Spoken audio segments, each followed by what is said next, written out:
So as we move on, which value of a squared, we're looking for this value right here, which value of a squared will make triangle ABC a right triangle? Well, this is a Pythagorean theorem problem. If we remember our friend the Pythagorean theorem, what we've been told is that a squared plus b squared equals the c squared.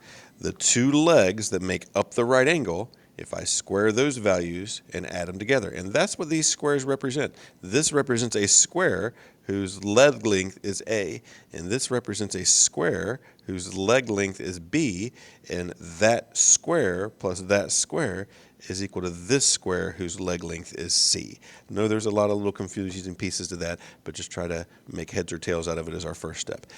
Leg, make up the right angle. Hypotenuse is directly across from the right angle. That's the longest of the three sides. So that's what we're trying to apply here. So what we can see here is that b squared is 25. I don't know what a squared is what I'm looking for, but b squared is 25 and c squared is 150. So I just substituted those values into my Pythagorean theorem, and when I subtract 25 from both sides, I see a squared is equal to 125, and that would be our correct answer for this problem.